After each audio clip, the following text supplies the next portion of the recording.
Hey guys, so I recently published a blog post and I wanted to share it with the YouTube audience, and it's in regards to diets and weight loss. So we know that the only way to lose weight really, and why diets work, is because they create a caloric deficit, meaning if you eat less calories than you need in a day or a week or the month, then overall you will lose weight, right?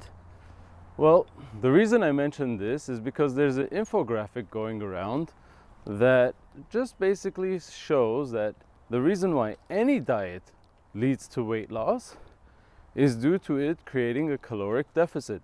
So no matter if you're on the ketogenic diet, no matter if you're doing intermittent fasting, or you're vegan, or you're on the carnivore diet, whatever it is, if you lost weight, it's because it created a caloric deficit, right?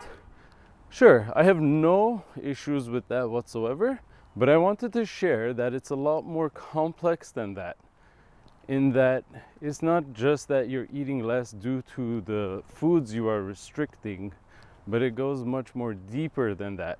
So let's talk about the ketogenic diet, for example.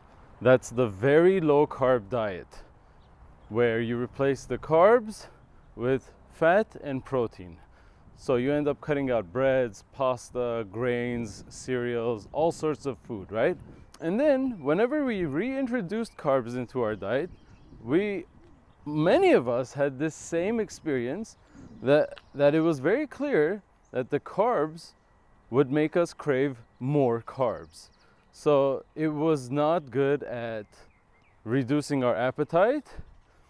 And this was a primary reason why, possibly why, the ketogenic diet was better at regulating our appetite. However, why is it that in France, for example, they eat more bread than us, yet they have the lowest obesity rates?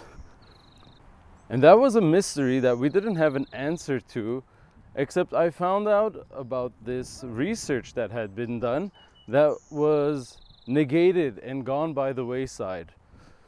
It was in regards to the connection between the mandatory fortification or enrichment of our grains with vitamins, such as B vitamins and niacin, which actually are very good at stimulating appetite. So when the United States, Canada, and the United Kingdom made it mandatory to have our foods enriched with these vitamins, turns out that what they thought was an honorable thing or the right thing to do, because we're taking this food with very low nutrient density and adding vitamins to it, turns out that we were shooting ourselves in the foot, because what that was actually doing was messing with our appetite. So we demonized the carbs, but it's not necessarily the carbs that are the issue. The issue is that the addition of these vitamins, which are well known to stimulate appetite, and the addition of that to our breads and pastas and everything, is possibly the primary reason why carbs make us crave more carbs. So I thought that was extremely fascinating. And then it goes even deeper.